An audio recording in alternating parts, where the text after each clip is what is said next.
Kita bersatu di dalam doa. Allah Bapa yang kami puji dan kami sembah, Engkau yang menguasai kami, bahkan sebelum kami lahir, Engkau yang menguasai hati, pikiran, dan waktu kami, hingga hari ini kami ada di hadapan-Mu. Seringkali kami lupa Tuhan, bahwa kemampuan untuk bersekutu, apalagi dengan orang-orang yang berbeda-beda kota dan bahkan negara, adalah suatu mujizat, adalah suatu anugerah yang luar biasa. Kalau malam ini kami lupa Tuhan, tolong ingatkan kami untuk selalu mensyukuri hal-hal ini, supaya kami tidak take for granted semua berkat-Mu yang terus-menerus Tuhan alirkan di dalam kehidupan kami, baik melalui kehidupan pribadi kami maupun berkat yang kami lihat hadir di dalam saudara-saudara kami. Karena semua itu membuat kami lebih yakin, lebih mau belajar untuk mencintai Engkau. Terima kasih Tuhan untuk malam ini. Terima kasih untuk malam ketiga yang boleh kami lalui. Yang percaya Tuhan sudah menyediakan berkat yang luar biasa yang akan Tuhan bagikan melalui hamba-Mu, pendeta menghapus segala ini. Kami yakin Tuhan sudah berbicara kepada dia dan akan berbicara kepada kami masing-masing di dalam tingkat kemampuan kami yang berbeda-beda, di dalam tingkat keimanan kami yang berbeda-beda.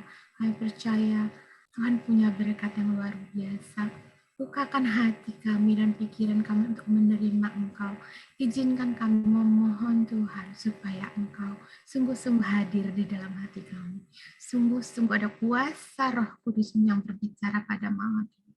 Kami benar-benar bisa belajar mengenai Engkau malam ini melalui Mazmur. Terima kasih Bapak. Berkati kami semua supaya tidak ada gangguan baik cuaca maupun gangguan internet atau apapun yang tidak kami ketahui. Tapi biarlah iblis di belakang, karena iblis sudah dikalahkan oleh Engkau dan Roh-Mu yang bernyala-nyala di dalam hati Bang Mengapu dan di dalam hati setiap kami yang hadir dan mendengarkan. Di dalam nama Kristus Yesus kami sudah berdoa dan bersyukur. Amin. Amin. Puji Tuhan. Ya, jadi saudara sekalian, ini adalah session ketiga dari session kita, Kristologi dalam Perjanjian Lama. Saya harap semua yang mendengar, terutama yang ada di kanal, yang non-Kristen, hatinya terbuka, pikirannya terbuka. Setelah kita bahas 2 session, masih ada yang nulis begini, Opung, kiranya Opung benar-benar membaca Bible-nya, juga orang-orang Kristen lainnya. Omku tinggal di Belanda. Setelah dia baca Bible, dia baca Taurat, dia baca Nabi, dia baca PB, akhirnya dia jadi mualaf katanya. Entah benar atau bohong gitu ya. Jadi setelah dia baca Bible, katanya jadi mualaf. Akhirnya saya pikir, dalam bahasa Jerman, "Einang ritik Bayon", pikirku kan. Ya, mana mungkin kalau baca Alkitab dengan benar akhirnya jadi mualaf. Nah, kita sudah baca Kristologi dalam PL, yaitu dalam kitab Taurat. Nanti Bapak Ibu bisa mendengar lagi. Kristologi dalam Taurat, di mana Yesus hadir dalam bentuk malaikat Allah yang bisa dilihat seperti manusia. Dialah yang bergumul bersama dengan Yakub. Dialah yang oleh Musa disebut "Cilakalah aku, karena aku telah melihat" yang di semak, di Gunung Bus itu. Dan nabi-nabi juga menuliskan tentang dia. Ya, jadi yang kita bahas pada minggu yang lalu, ya, ini sesi kedua. Kelihatan nggak? Kelihatan ya?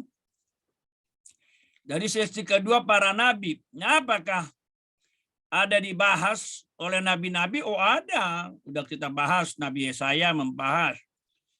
Ya, mulai dari kelahiran sampai kepada penderitaan dan kemuliaannya. Nah, bagaimana dengan Mazmur? Nah, ini yang mau kita bahas. Kembali kita melihat buku yang saya pernah kenalkan di sesi yang pertama, Christology of the Old Testament. E.W. Hengstenberg, orang Jerman. Jadi kalau ada non-Kristen menganggap kita orang bodoh, ya salah. Orang-orang jenius di dunia, pemenang Nobel itu orang-orang Kristen. Jadi jangan terlalu bodoh untuk tidak tahu siapa yang pintar. Lalu sekarang kita masuk kristologi dalam Mazmur. Siap-siap nanti kalau ada pertanyaannya, jangan malu bertanya. Malu bertanya sesat di jalan. Nah, kembali kita lihat pernyataan Tuhan Yesus yang sudah kita bahas sebelumnya. Boleh Lucia tolong membaca Yohanes 5, 39, 40. Kamu menyelidiki kitab-kitab suci, sebab kamu menyangka bahwa olehnya kamu mempunyai hidup yang kekal. Tetapi, walaupun kitab-kitab suci itu memberi kesaksian tentang aku, namun kamu tidak mau datang kepadaku untuk memperoleh hidup itu. Nah, jadi tidak perlu Yesus mengatakan aku adalah Allah, sembah aku. Seperti kata Zakir Naik. Ya, ini udah jelas dia bilang, kalian menyelidiki kitab-kitab suci dikatakan kepada orang Yahudi, ahli-ahli Taurat. Kamu menyangka bahwa olehnya kamu punya hidup kekal. Menyangka, otaknya berkira begitu. Padahal salah. Nah, Tuhan Yesus yang sang kebenaran memberi koreksi. Walaupun kitab-kitab suci itu memberi kesaksian tentang aku. Luar biasa kan? Jadi perjanjian lama bersaksi tentang Yesus, itu yang kita lihat. Namun kamu tidak mau datang kepada aku memperoleh hidup itu. Karena itu saya memohon kepada semua Kristen dan non-Kristen, datang kepada Yesus supaya kamu selamat, dosamu diampuni. Supaya kau tidak binasa. Binasa di dalam kebandalanmu. Binasa di dalam dosamu. Binasa di dalam kesesatanmu. Mengeraskan hati. Ya, kalau Anda masuk neraka, kau nggak bisa salahkan lagi orang Kristen karena kau sudah mendengar ayat ini. Ya.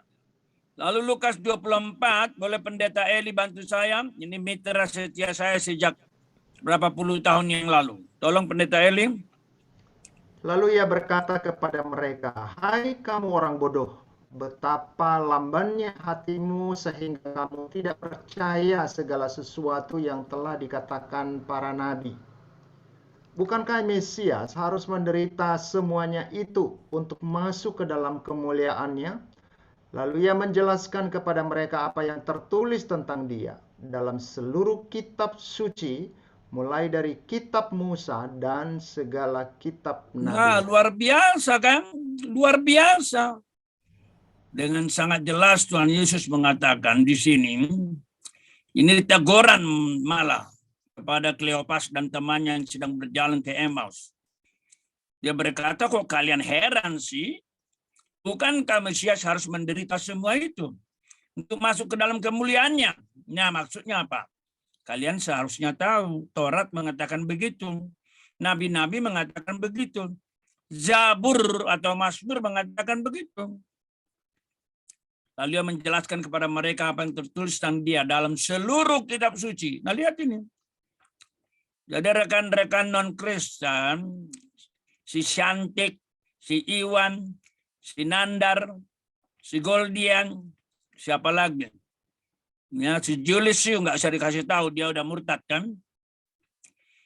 Tuhan Yesus berkata seluruh kitab suci, mulai dari kitab Musa, Taurat, dan segala kitab nabi-nabi, puji Tuhan. Ini yang kita bahas sesi yang kedua.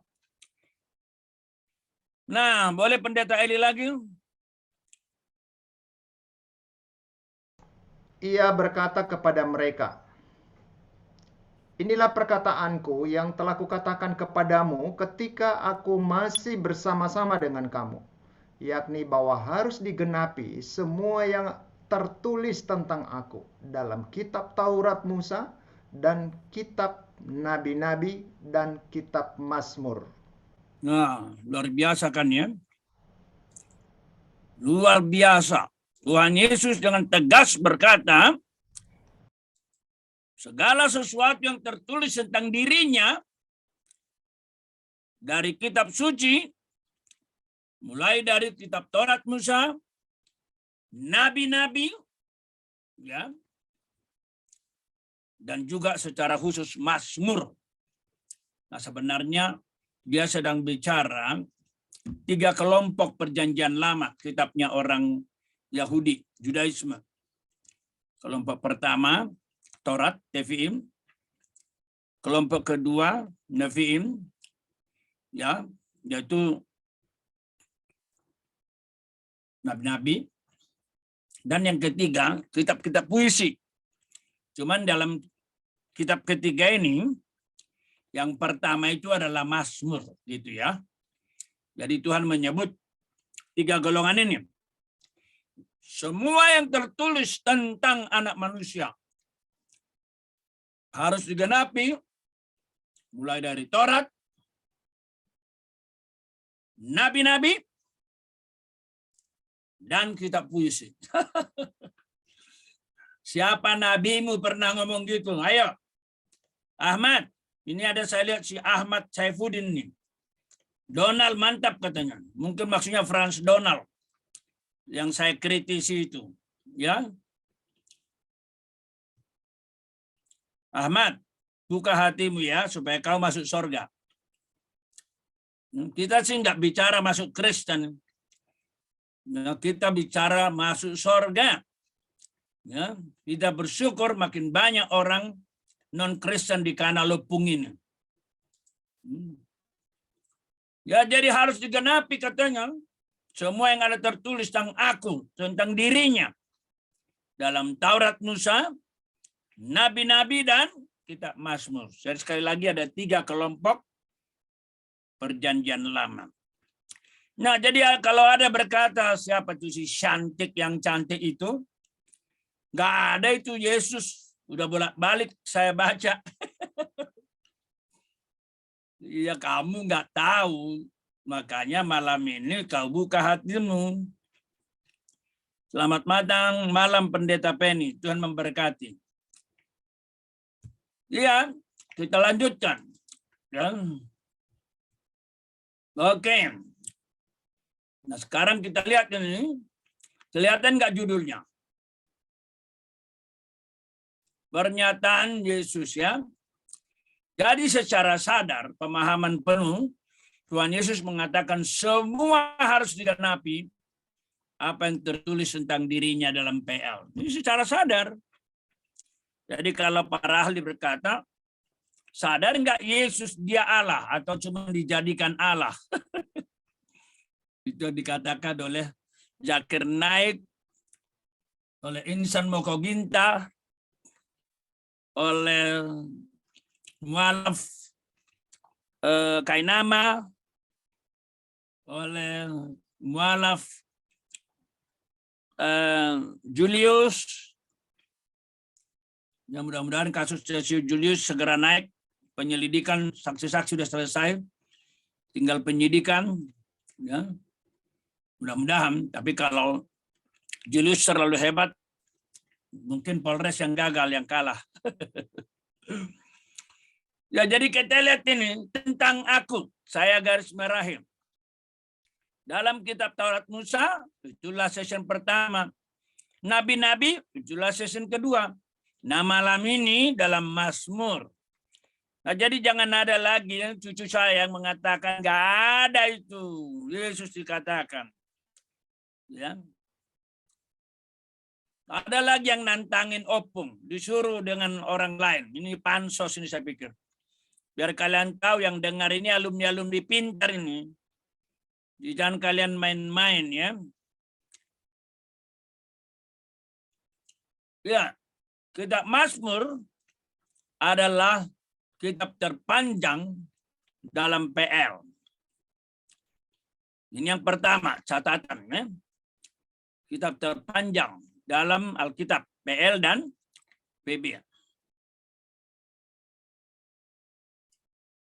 Yang kedua, kitab ini di masa kerajaan biasanya dinyanyikan di istana raja. Ada banyak peristiwa-peristiwa penting lainnya di mana kitab Mazmur digunakan. Ya, jadi supaya kita tahu ya Mazmur ya. Yang ketiga, kitab Mazmur menggambarkan up and down-nya, naik turunnya kerohanian umat Allah dalam masa PL. Yang keempat, jadi kitab ini membahas secara jujur bagaimana kehidupan umat yang sesungguhnya. Ya, mengagungkan Tuhan, itulah Mazmur 8. Bersukacita, itulah Mazmur 103. Meratap, itulah Mazmur 130. Ya. Yang kelima, boleh dibaca oleh Kak Luce lagi, kitab Mazmur. Nggak usah ayat-ayatnya ya. Kitab Mazmur dapat dibagi 7 kelompok: ratapan, ucapan syukur, nyanyian syukur, Mazmur keselamatan, Mazmur perayaan dan peneguhan, Mazmur hikmat, nyanyian iman. Iya. Jadi kalau Bapak Ibu mau lihat peristiwa-peristiwa, langsung lihat aja ini daftarnya udah ada. Lanjut, Kak Luce. Kitab ini banyak dikutip kembali oleh penulis-penulis Perjanjian Baru, khususnya berkenan dengan pribadi Yesus. Kitab Mazmur disukai banyak umat dan hamba-hamba Tuhan. Martin Luther juga menyukai kitab ini dan berharap agar dinyanyikan dan dihafalkan. Kitab ini juga kesukaan pendeta Billy Graham. Kebiasaan nomensen dan tradisi orang tua Batak. Iya. Apa maksudnya nomor 10? Oh, maksudnya orang-orang tua Batak yang umur sekitar 70 ke atas yang masih sempat dipengaruhi oleh pembinaan nomensen, mereka sangat kuat Mazmur. Luce, Mami, Papi, suka nggak kitab Mazmur? Sepertinya sih Mang ya, suka. Belum pernah tanya Ini secara salah khusus. satu ayat terkenal orang tua bilang apa? Saya mengaranapi do mataku do pak dolok. Dan dia doro ulaning pangurupion tuau. Itu Mazmur berapa? 121. Ya. Mereka hafal itu. Kira-kira 25 tahun lalu, ketika saya naik kapal Siguntang, setelah saya selesai khotbah, ada kebaktian, saya dipanggil oleh bagian pengurus kapal. Minta kembali Bapak Sagala datang, ada orang tua yang mencari. Ternyata Marga Huta Galung sangat tua, sempat dibina oleh nomensen. Dan dia bercerita bagaimana mereka mencintai kitab Mazmur. Hafal. Yang dihafal itu bukan satu ayat. Mazmur 121 itu dia hafal semua itu. Luar biasa ya. Itulah tradisinya. Kalau di Nias gimana Pendeta Eli? Sama Bang. Sama juga ya, Mazmur disukai orang tua ya? 121 sama Mazmur 23 sama Mazmur 1. Iya. Jadi kitab ini banyak dikutip kembali oleh penulis PB, nanti akan kita lihat. Khususnya itu dikaitkan dengan nama Yesus. Jadi kalau nanti kita bahas, itu bukan kita yang berspekulasi. Penulis PB yang memberitahu kita. Jadi kalau dikatakan kita sesat, ya kita disesatkan oleh ahli-ahli PB, gitu aja. Ya, jadi ada 10 catatan. Nah, mengapa kitab Mazmur disukai banyak umat dan hamba-hamba Tuhan? Apakah kitab Mazmur memiliki makna teologi? Sebagian menganggap bahwa kitab Mazmur adalah kitab yang tidak memiliki teologi. Kalaupun ada, ya tidak mendalam. Namun para ahli seperti Hengstenberg, bukunya udah saya tunjukin tadi, Anderson, itu penafsir kitab Mazmur. Ini bukunya ada dua volume yang tebal ini. Anderson. Kelihatan nggak Luca? Kelihatan. Kelihatan ya? Ya. Ini tebal ini ya. Anderson. Nanti ada juga Derek Kidner. Ini juga 2 volume ini. Ya. Luar biasa. Mereka mengatakan sangat dalam teologianya.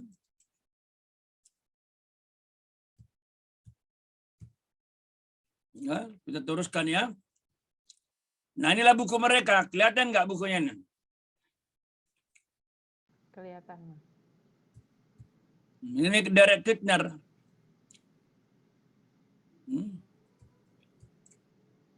Nah, boleh dibaca Teologia Kitab Mazmur. Silakan Pendeta Eli. Marilah kita amati pasal-pasal penting berikut. Mazmur 2, Mazmur 45, Mazmur 72, Mazmur 110, Mazmur 16, Mazmur 22, dan Mazmur 40. Ya, jadi itulah semua Mazmur, bukan? Kita mau bahas ke-7 Mazmur ini dalam kaitannya dengan Kristologi, tema kita. Ya.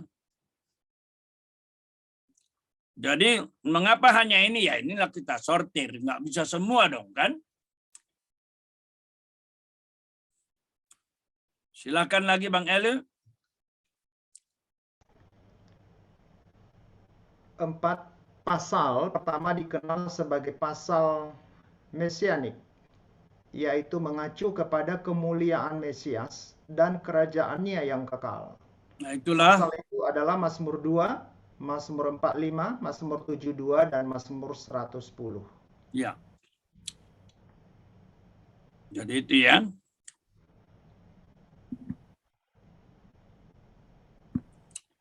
Jadi 4 pasal, Mazmur 2, 45, 72, dan 110. Lalu, silakan. 3 pasal selanjutnya adalah berkaitan dengan Mesias yang akan datang, yang digambarkan sebagai Mesias yang menderita, yaitu Mazmur 16, Mazmur 22, dan Mazmur 40. Ya. Jadi kita fokus kepada 7 pasal ini. 4 pasal yang menyatakan kemuliaannya, 3 pasal yang menyatakan penderitaannya. Ya.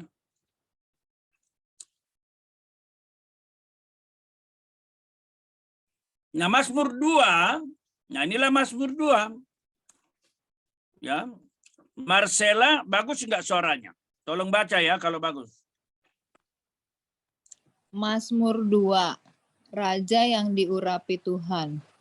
Mengapa rusuh bangsa-bangsa? Mengapa suku-suku bangsa mereka-reka? Perkara yang sia-sia. Raja-raja dunia bersiap-siap dan para pembesar bermufakat bersama-sama melawan Tuhan dan yang diurapinya. Marilah kita memutuskan belenggu-belenggu mereka dan membuang tali-tali mereka daripada kita. Dia yang bersemayam di sorga tertawa. Tuhan mengolok-olok mereka. Maka berkatalah ia kepada mereka dalam murkanya dan mengejutkan mereka dalam kehangatan amarahnya. Akulah yang telah melantik rajaku di Sion, gunungku yang kudus. Aku mau menceritakan tentang ketetapan Tuhan. Ia berkata kepadaku, anakku engkau telah kuperanakan pada hari ini. Ya, ini Mazmur 2. Nah, kita lihat Mazmur 2, 1 dan 2 dikutip kembali pada Kisah 4 ayat 25-26. Boleh dibaca oleh Kak Lucia? Dan oleh Roh Kudus dengan perantaran hamba-Mu Daud, Bapa kami, Engkau telah berfirman, mengapa rusuh bangsa-bangsa?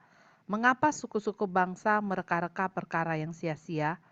Raja-raja dunia bersiap-siap, dan para pembesar berkumpul untuk melawan Tuhan dan yang diurapinya. Nah, dalam konteks apa ini dikutip? Kita lihat. Konteks daripada kutipan tersebut adalah ketika Rasul Petrus dipenjarakan dan dilepaskan secara ajaib. Jadi penguasa memasukkan ke penjara, malaikat membuka pintu-pintu penjara. Pada saat yang sama, jemaat berdoa. Kalau kita lihat Alkitab kita. Dan mereka mengutip ayat itu, menerapkannya kepada Tuhan Yesus. Dialah yang disebut yang diurapi. Ya. Raja-raja dunia bersiap-siap. Nah, ialah raja-raja memang menentang kan. Pembesar-pembesar berkumpul melawan Tuhan yang diurapi. Nah, yang menarik adalah kenapa tidak disebut melawan Petrus, tapi melawan Tuhan yang diurapi. Karena Petrus diutus oleh Tuhan. Tuhan Yesus. Nah, itu maka dikutip ini. Lalu ayat 7, Mazmur 2, dikutip kembali dalam Kisah 13. Apa itu? Nah, ayat yang ke-7.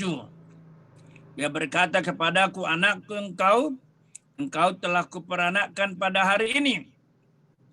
Nah, Kisah 13, khususnya ayat 33, tapi kita baca mulai 30. Boleh dibaca oleh Lydia? Suaramu bagus enggak, Lid? Ya, Bang. Tetapi Allah dari mulai yang mana, Bang? Ya, 30. Tetapi Allah membangkitkan dia dari antara orang-orang mati. Dan selama beberapa waktu ia menampakkan diri kepada mereka yang mengikuti dia dari Galilea ke Yerusalem. Mereka itulah yang sekarang menjadi saksinya bagi umat ini. Dan kami sekarang memberitahukan kabar kesukaan kepada kamu, yaitu bahwa janji yang diberikan kepada nenek moyang kita telah digenapi Allah kepada kita, keturunan mereka, dengan membangkitkan Yesus. Seperti yang ada tertulis dalam Mazmur kedua. Anakku engkau, aku telah memperanakkan engkau pada hari ini. Ya, jadi luar biasa ya. Kisah Rasul ini jelas, tegas. Kami sekarang memberitakan kabar kesukaan kepada kamu, yaitu bahwa janji yang diberikan kepada nenek moyang kita telah digenapi Allah kepada kita, keturunan mereka, dengan membangkitkan Yesus. Seperti yang tertulis dalam Mazmur kedua. Coba. Sampai itu pun disebut. Anakku engkau, aku telah memperanakkan. Jadi adakah Yesus di perjanjian lama? Ya, hampir setiap lembar perjanjian lama bicara Yesus. Bukan berspekulasi. Nah, apa penjelasan Rasul Paulus terhadap ayat tadi? Boleh Kak Sandy baca, Kak Sandy? Jelas enggak suaramu, Kak Sandy?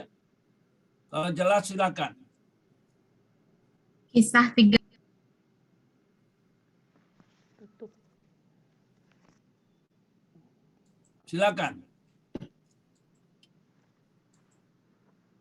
Suaranya ya? Belum kebuka mic-nya. Dulu, Kak. Suaranya. Host mute saya terus. Silakan, Oke. silakan.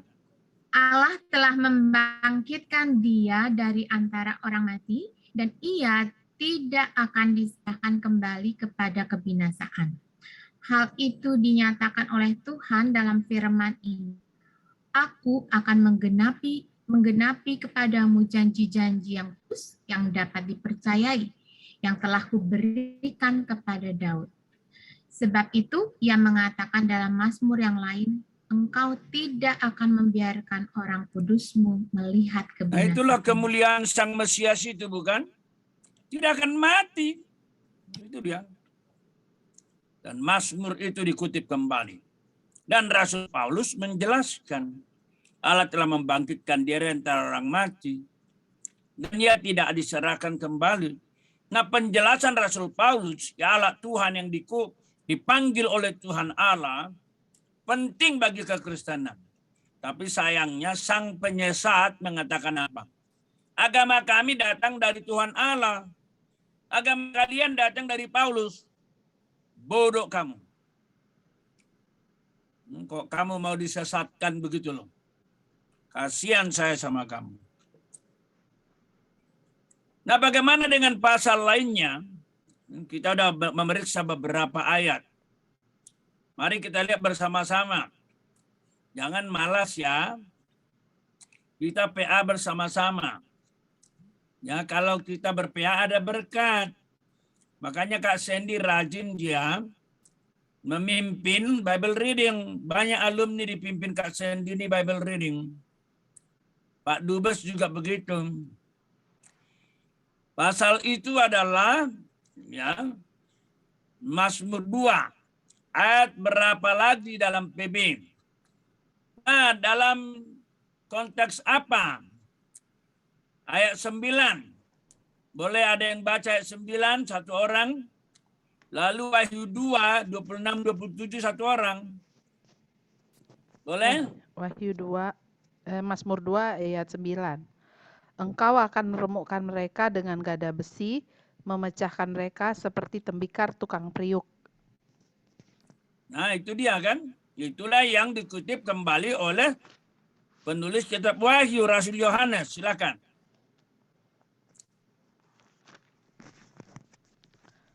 Dan barang siapa menang dan melakukan pekerjaanku sampai kesudahannya, kepadanya akan kukaruniakan kuasa atas bangsa-bangsa. Dan ia akan memerintah mereka dengan tongkat besi. Mereka akan diremukkan seperti tembikar tukang periuk, sama seperti yang kuterima dari Bapakku. Ya, puji Tuhan. Jadi sampai kitab Wahyu pun mengutip. Ya. Mazmur 45 ayat 7 dan 8 dikutip kembali dalam Ibrani 1 ayat 8 dan 9. Nah, inilah Mazmur 45. Boleh Pendeta Eli baca? Mazmur 45 ayat 7. Tatamu kepunyaan Allah tetap untuk seterusnya dan selamanya. Dan tongkat kerajaanmu adalah tongkat kebenaran. Engkau mencintai keadilan dan membenci kefasikan. Sebab itu Allah, Allahmu, telah mengurapi engkau dengan minyak sebagai tanda kesukaan, melebihi teman-teman sekutumu. Nah, Tetapi itulah tentang kalimatnya anak yang Daud, berkata, bukan? Nah, itu yang menarik adalah sebab itu Allah, Allahmu. Nah, ini Allah mana lagi nih? Nah, Ibrani 1. Silakan Bang Eli. Tetapi tentang anak ia berkata, tahtamu ya Allah tetap untuk seterusnya dan selamanya. Dan tongkat kerajaanmu adalah tongkat kebenaran. Engkau mencintai keadilan dan membenci kefasikan. Sebab itu Allah, Allahmu telah mengurapi engkau dengan minyak sebagai tanda kesukaan, melebihi teman-teman sekutumu. Ya. Sebab itu Allah, Allahmu. Jadi ada di sini dua pribadi, bukan? Sebab itu Allah, Allahmu telah mengurapi engkau. Itu. Allah pertama bicara tentang Allah yang mana? Allah yang mengurapi bicara Allah yang mana? Sebelum kita tahu, di sini udah jelas ada pribadi yang berbeda. Sebab itu ya Allah, ini Allahmu mengurapi engkau. Siapakah Allah yang diurapi oleh Allah? Nah, itulah yang dikutip oleh penulis Ibrani bicara kepada Yesus. Ya. Jadi luar biasa ini ya. Nah, kita lihat sekarang Mazmur yang ketiga. Kan tadi kita berkata 4 pasal menyatakan Mesias yang diagungkan. Nah, Mazmur 72 ayat 1 dan 2 itu bicara soal raja. Makanya saya tulis ayat 1 dan 2 berlaku kepada siapa? Coba kita lihat ayat 1 dan 2. Ya Allah, berikanlah hukummu kepada raja dan keadilanmu kepada putra raja. Nah, tentu ahli PL akan berkata, ini Daud dan Salomo. Kiranya ia mengadili umatmu dengan keadilan dan orang-orangmu yang tertindas dengan hukum. Nah, tetapi seperti saya katakan, yang namanya nubuatan, jangan gagal melihatnya. Di balik gunung masih ada gunung, sampai gunung terakhir. Nah, penggenapan nubuatan yang klimaks dari 72, raja yang adil, yang sempurna dan kekal, itulah anaknya Allah yang Maha Kuasa. Kalau baca bukunya Hansenberg, dia memberi argumentasi bagaimana Mazmur 72 ini secara meyakinkan bicara soal anak Allah, putra raja. Begitu ya Hansenberg. Ya. Lalu Mazmur 110. Ini adalah pasal yang keempat yang mau kita kutip. Ya. Mazmur ini sangat banyak dikutip dalam PB. Nah, ini bahkan yang menarik ini. Bahkan Tuhan Yesus sendiri mengutip untuk dirinya. Saya ulangi. Tuhan Yesus mengutip untuk dirinya. Kalau tadi kita melihat penulis kitab Ibrani mengutip, Wahyu Yohanes mengutip. Sekarang Yesus sendiri. Demikianlah firman Tuhan kepada Tuanku. Nah ini pemazmur kan? Duduklah di sebelah kananku, sampai kubuat musuh-musuhmu menjadi tumpuan kakimu. Tongkat kekuatanmu akan diulurkan Tuhan dari Sion. Memerintahlah di antara musuhmu. Pada hari tentaramu bangsamu merelakan diri untuk maju dengan berhiaskan kekudusan. Dan seterusnya. Nah ini yang dikutip. Ya, nanti akan kita lihat ya. Ayatnya yang keempat, Tuhan bersumpah. Ayat 5, Tuhan ada di sebelah kananmu. Ayat 6, yang menghukum bangsa-bangsa. Ayat 7, dan seterusnya. Inilah isi Mazmur 110. Sekarang kita lihat penerapannya. Demikianlah firman Tuhan kepada Tuanku, duduklah sebelah kananku sampai kubuat musuh-musuh menjadi tumpuan kakimu. Ayat penting ini dikutip oleh Tuhan Yesus dalam perdebatan tentang identitas dirinya. Dan ini adalah pengharapan mesianis perjanjian lama. Nah, jangan lupa yang mengutip Matius. Kita tahu Matius adalah orang-orang punya latar belakang Taurat. Matius 22 41 sampai 46. Boleh Kakak Sandy baca lagi dengan suara jelas? Matius 22 ayat 41 sampai 46. Ketika orang-orang Farisi sedang berkumpul, Yesus bertanya kepada mereka, katanya, "Apakah pendapatmu tentang Mesias? Anak siapakah dia?" Kata mereka kepadanya, "Anak Daud."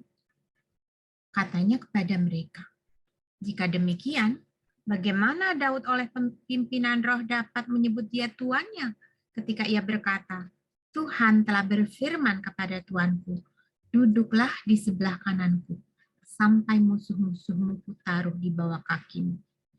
Jadi, jika Daud menyebut dia tuannya, bagaimana mungkin ia anaknya pula?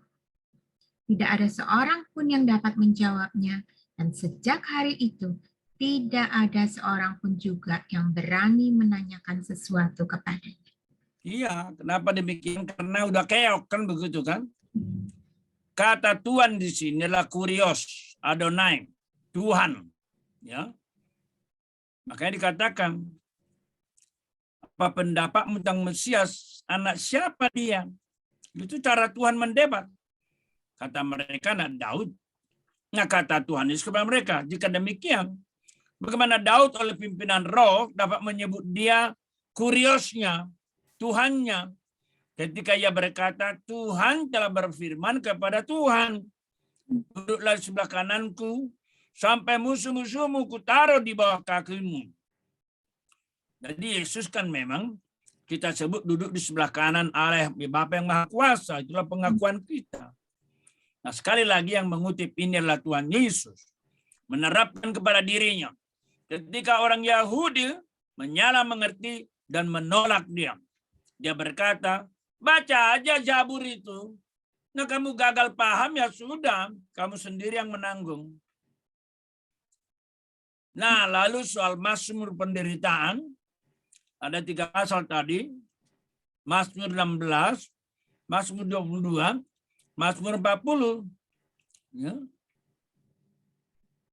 Mazmur 16 ayat 8 sampai 11 dikutip kembali Kisah pasal 2, 25-28.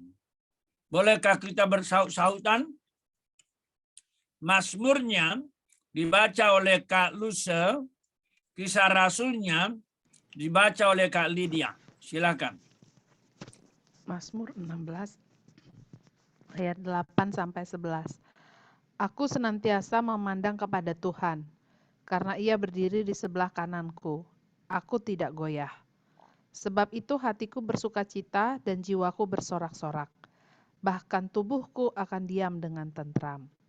Sebab Engkau tidak menyerahkan aku ke dunia orang mati, dan tidak membiarkan orang kudus-Mu melihat kebinasaan.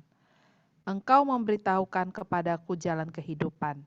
Di hadapan-Mu ada sukacita berlimpah-limpah. Di tangan kanan-Mu ada nikmat senantiasa. Kisah 2. Kisah 2 ayat 25 sampai 28. Sebab Daud berkata tentang dia, aku senantiasa memandang kepada Tuhan, karena Ia berdiri di sebelah kananku. Aku tidak goyah. Sebab itu hatiku bersukacita dan jiwaku bersorak-sorak. Bahkan tubuhku akan diam dengan tentram. Sebab Engkau tidak menyerahkan aku kepada dunia orang mati, dan tidak membiarkan orang kudus-Mu melihat kebinasaan. Engkau memberitahukan kepadaku jalan kehidupan. Engkau akan melimpahi aku dengan sukacita di hadapan. Ya. Siapa yang mengutip ayat ini?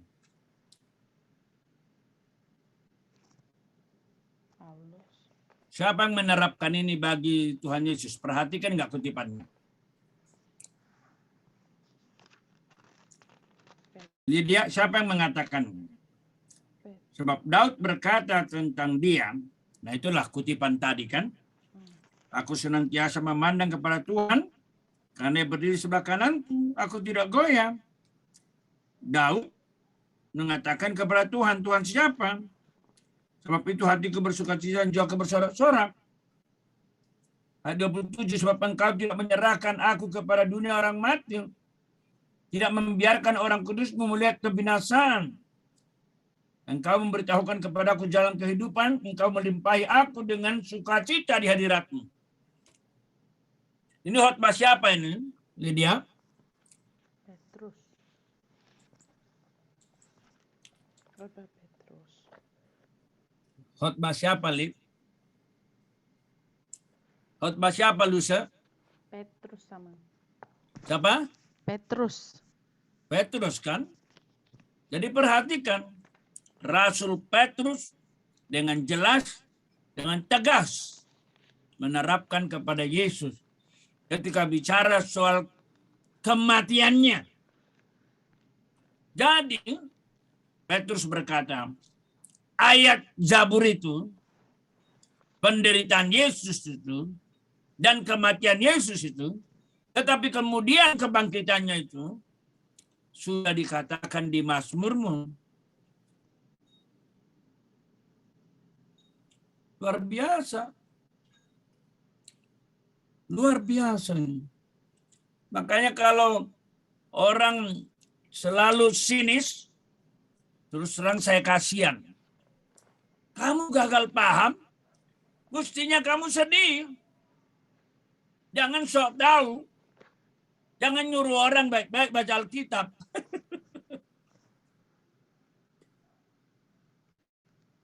Luar biasa. Dan jangan lupa, ini Bang Togi dari Riyadh nih ya. Assalamualaikum Bang Togi. Waalaikumsalam, Bang. Coba. Itu kan Mazmur tadi, Mazmur mesianis kan. Menurut yang Bang Togi baca selama ini, kita diskusi sebentar. Itu konsep Mesias perjanjian lama itu, konsep Mesias yang menderita, atau konsep Mesias yang agung, sebagaimana bagian pertama tadi?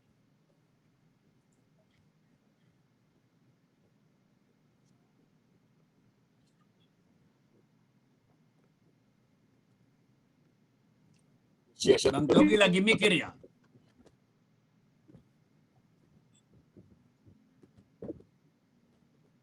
Bisa dibantu Pendeta Eli?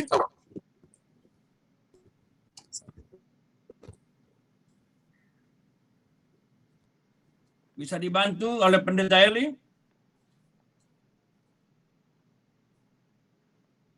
Sebenarnya konsep Mesias perjanjian lama itu Mesias yang menderita atau Mesias yang agung.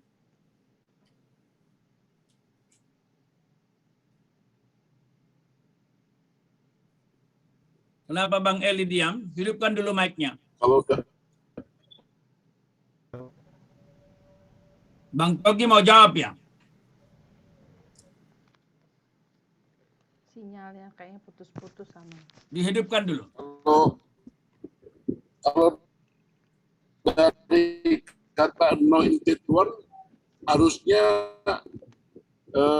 raja ya Pak, saya as king dari kata anointed one. Bang Eli, gimana Bang Eli?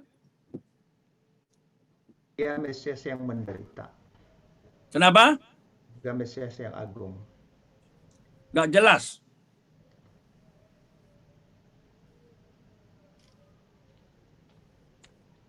Halo. Coba kalau baca konsep Yesus yang menderita, yang dikatakan Yesus sendiri, masih ingat nggak reaksi Rasul Petrus? Janganlah itu terjadi padamu. Tolong Kak Luce baca Matius 16, 21 sampai dengan ayatnya yang ke-22. Sejak waktu itu, Yesus mulai menyatakan kepada murid-muridnya bahwa ia harus pergi ke Yerusalem dan menanggung banyak penderitaan dari pihak tua-tua, imam-imam kepala, dan ahli-ahli Taurat, lalu dibunuh dan dibangkitkan pada hari ketiga. Tetapi Petrus menarik Yesus ke samping dan menegur dia, katanya, "Tuhan, kiranya Allah menjauhkan hal itu. Hal itu sekali-kali takkan menimpa engkau." Itu dia. Kenapa Rasul Petrus pun tidak memiliki konsep bahwa Mesias yang akan datang, kalau Yesus adalah Mesias, kalau mereka mulai melihat tanda-tanda itu, kenapa dia berkata, nggak mungkin itu terjadi kepada kau Tuhan. Jauhlah hal itu daripadamu. Berarti sebenarnya konsep Mesias yang dominan itu adalah Mesias pembebas, Mesias pemenang, Mesias raja segala raja. Tapi tidak berarti tidak ada. Nah, inilah sebabnya pentingnya meneliti kitab suci. Sekalipun konsep Mesias yang agung, yang mulia, kita baca tadi, tetapi ada juga konsep Mesias yang menderita. Tapi, kalau sudah istilahnya disesatkan oleh teologi sendiri, pikiran sendiri, ibarat termos, kalau sudah penuh atau kalau sudah ditutup, biar sampai berbusa mulut kita, gak ada gunanya. Lihat ini, enyahlah itu katanya, gak mungkin menimpa engkau. Maka Tuhan Yesus menegur keras. Ayat 23. Maka Yesus berpaling dan berkata kepada Petrus, "Enyahlah iblis, engkau suatu batu sandungan bagiku, sebab engkau bukan memikirkan apa yang dipikirkan Allah, melainkan apa yang dipikirkan manusia." Ya, itu juga yang kita baca tadi dalam Lukas 24. Ketika mereka kecewa dalam perjalanan menuju ke Emmaus itu, padahal kami tahu dia itu orang hebat, tetapi kami dengar dia menderita, maka Tuhan tegur dia. Ya, saya baca ya. Lukas 24 ayatnya yang ke-19. Katanya kepada mereka, apakah itu? Maksudnya peristiwa apa yang terjadi belakangan ini? Jawab mereka, apa yang terjadi dengan Yesus Nazaret. Dia adalah seorang nabi yang berkuasa dalam pekerjaan dan perkataan di hadapan Allah dan di depan seluruh bangsa kami. Tetapi imam-imam kepala dan pemimpin kami telah menyerahkan dia untuk dihukum mati dan mereka telah menyalibkannya. Nah, coba dibaca 21 Pendeta Eli. Padahal kami dahulu mengharapkan bahwa dialah yang datang untuk membebaskan bangsa Israel. Tetapi sementara itu telah lewat 3 hari sejak semuanya itu terjadi. Tetapi beberapa perempuan dari kalangan kami telah mengejutkan kami. Pagi-pagi buta mereka telah pergi ke kubur dan tidak menemukan mayatnya. Lalu mereka datang dengan berita bahwa ia telah kelihatan kepada mereka malaikat-malaikat yang mengatakan bahwa ia hidup.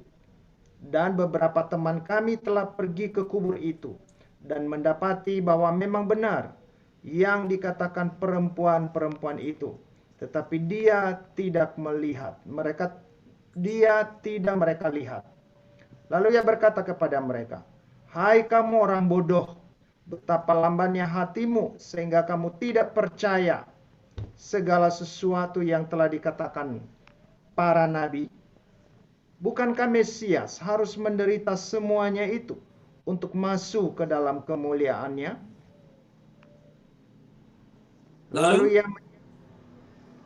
Lalu ia menjelaskan kepada mereka apa yang tertulis tentang dia dalam seluruh kitab suci, mulai dari kitab-kitab Musa dan segala kitab nabi-nabi. Nah, jadi apa yang kita lihat di sini, Pendeta Eli dan kawan-kawan, inilah kegagalan memahami kitab suci.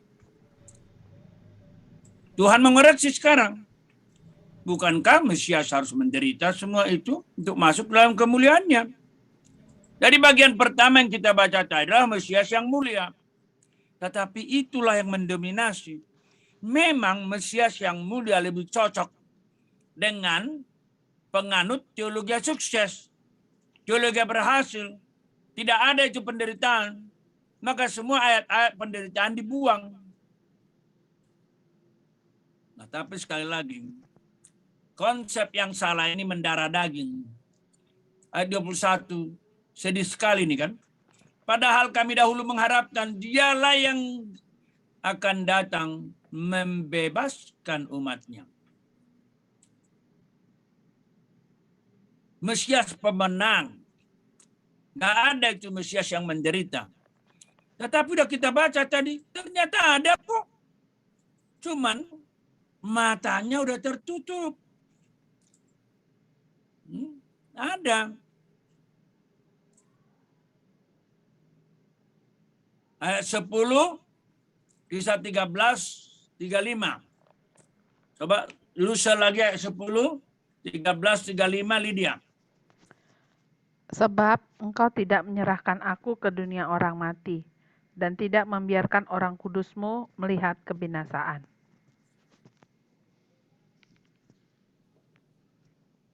Kisah 13:35, sebab itu ia mengatakan dalam Mazmur yang lain, engkau tidak akan membiarkan orang kudusmu melihat kebinasaan. Itu dia. Penderitaan itu diangkat oleh Rasul Petrus. Paulus menerapkannya. Petrus menerapkannya. Yohanes di Wahyu tadi menerapkannya. Nah, yang lebih mengejutkan atau saya kagum adalah Mazmur 22. Mazmur 22 ini sangat terkenal. Karena ini dilihat sebagai Mazmur kesukaan Tuhan Yesus. Dia mengutip ayat-ayat ini di kayu salib. Perhatikan ayat kutipan Tuhan Yesus. Ayat 2, tolong dibaca oleh Lusa, Mazmur 22 ayat 2, lalu dia baca 46. Allahku, Allahku, mengapa engkau meninggalkan aku? Aku berseru, tetapi engkau tetap jauh dan tidak menolong aku. Matius 27:46, kira-kira jam 3 berserulah Yesus dengan suara nyaring, Eli, Eli, lama sabachthani. Artinya, Allahku, Allahku, mengapa engkau meninggalkan aku? Nah, luar biasa bukan? Ayat 8 Mazmur. Semua yang melihat aku mengolok-olok aku. Mereka mencibirkan bibirnya, menggelengkan kepalanya.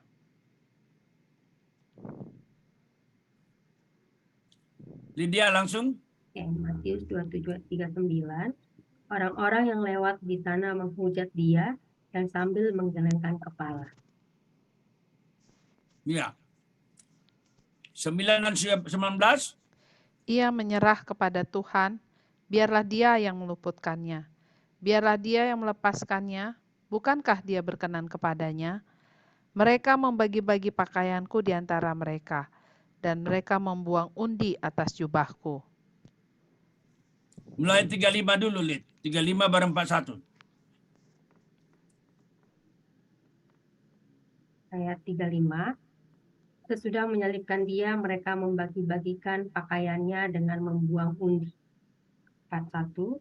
Demikian juga imam-imam kepala bersama-sama ahli-ahli Taurat dan tua-tua mengolok-olokkan dia, dan mereka berkata, orang lain ia selamatkan, tetapi dirinya sendiri tidak dapat ia selamatkan. Ya Raja Israel, baiklah ia turun dari salib itu dan kami akan percaya kepadanya. Oh, saudara-saudara sekalian, ya, kiranya kalian semua menghayati bagian ini. Ketika Tuhan Yesus di kayu salib,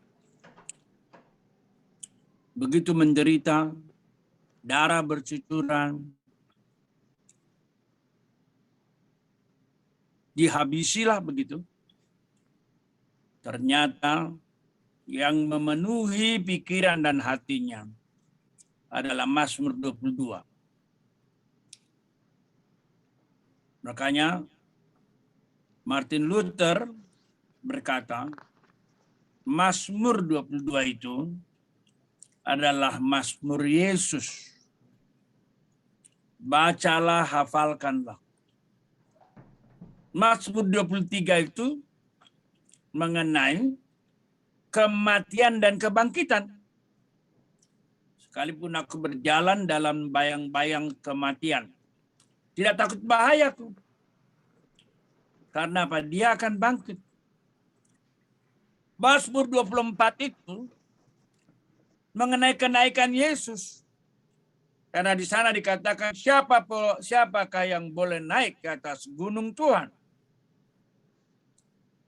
Luar biasa. Luther berkata, kalau kita memahami isi Mazmur, kita akan melihat bagaimana Yesus nyata di dalam lembar-lembar Mazmur. Anakku engkau, siapa itu? Yesus. Allahku berkata kepada Allahku, siapa itu? Yesus.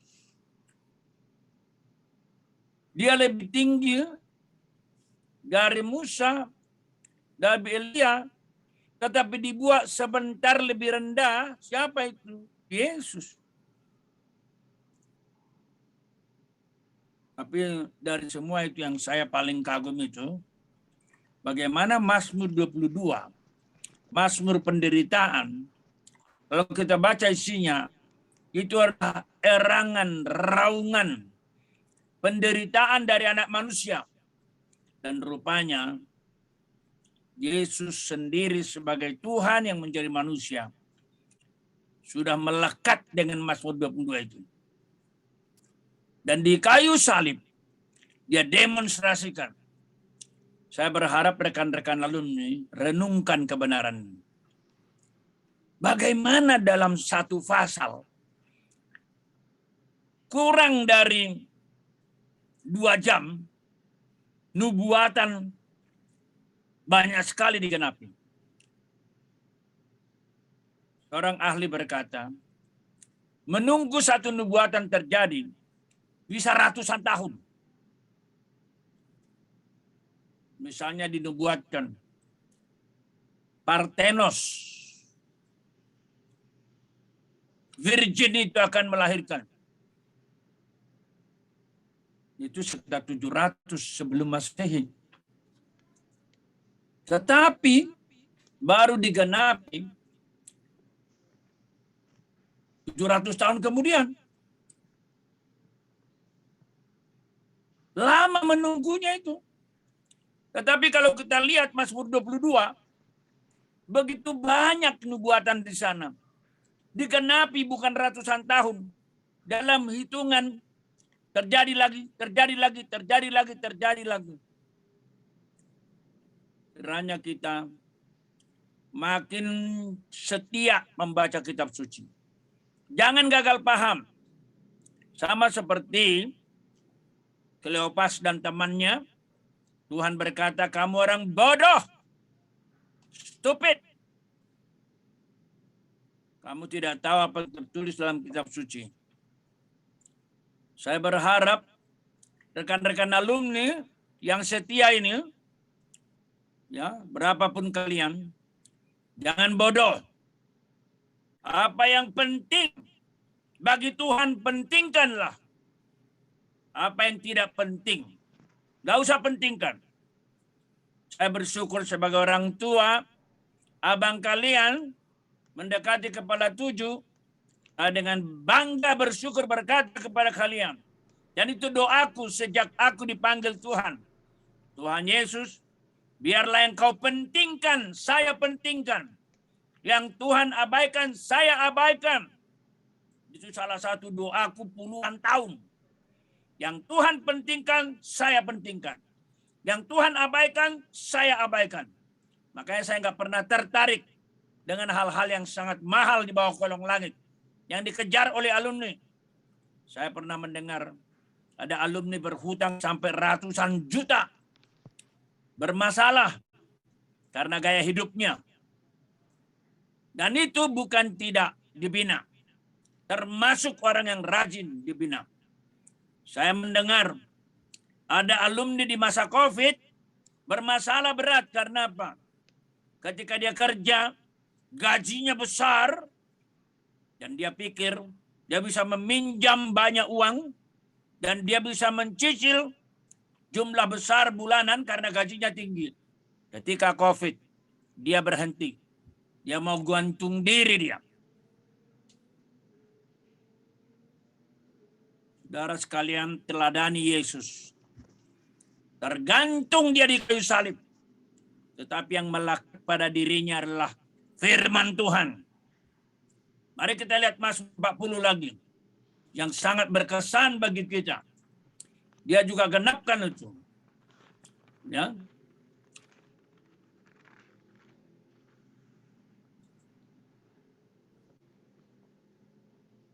Ya, Mazmur tadi sudah kita baca tadi ya. Sesudah menyalibkan dia, mereka membagi pakaiannya dengan membuang undi.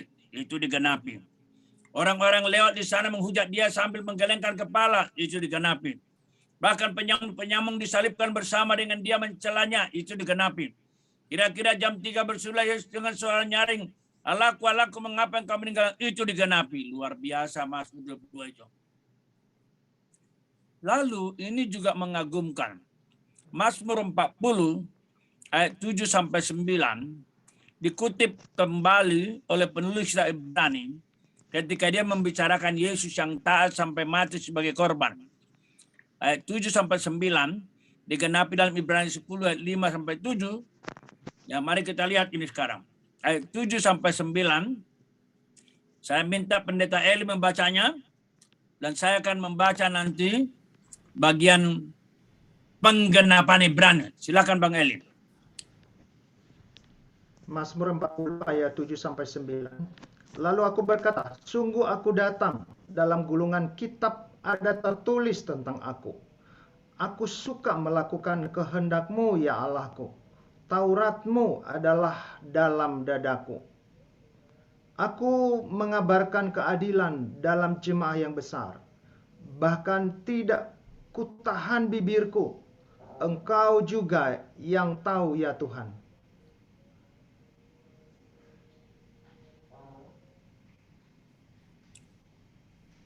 Lalu maksudnya dia, kalau perhatikan ini, aku suka melakukan kehendak-Mu.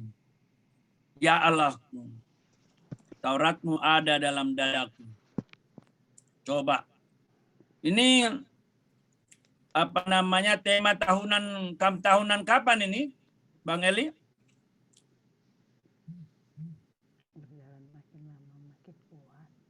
Lupa, Bang.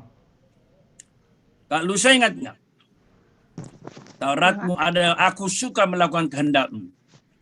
Dan Ibrani 10, karena itu ketika ia masuk ke dunia, ia berkata, korban persembahan tidak engkau kehendaki, tetapi engkau telah menyediakan tubuh bagiku. Apa maksudnya ini? Engkau menyediakan tubuh artinya apa? Bisa mati. Ya, bisa mati di mana itu jadi korban. Kepada korban bakaran dan korban penghapus dosa engkau tidak berkenan. Lalu aku berkata, sungguh aku datang. Dalam gulungan kitab ada tertulis tentang aku.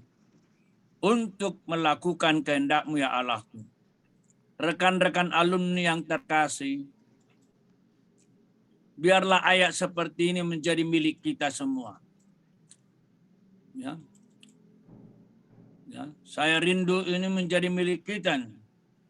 Sungguh aku datang. Aku suka melakukan kehendak-Mu. Rekan-rekan alumni, bukankah COVID sudah berlalu? Kenapa kita hidup?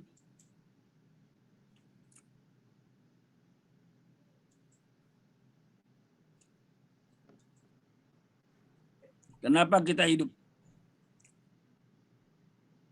Banyak orang mati, tapi kita hidup. Saya harap tahunan alumni yang akan datang, bulan Oktober ini kita makin sadar itu. Kita sudah buat temanya tahunan alumni. Haleluya! Ku mau hidup bagi Tuhan. Begitu ya? Kali dia ya? Ya, Bang. Temanya betul ya? Haleluya. Kenapa haleluya? Kita lepas dari maut. Ku mau hidup bagi Tuhan. Itulah tekad kita.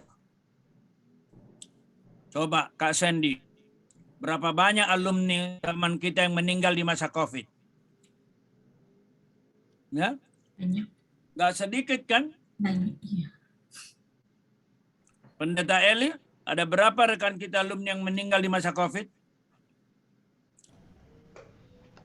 Lebih dari 10 sih kalau. Nah, kita hidup. Kenapa kita hidup?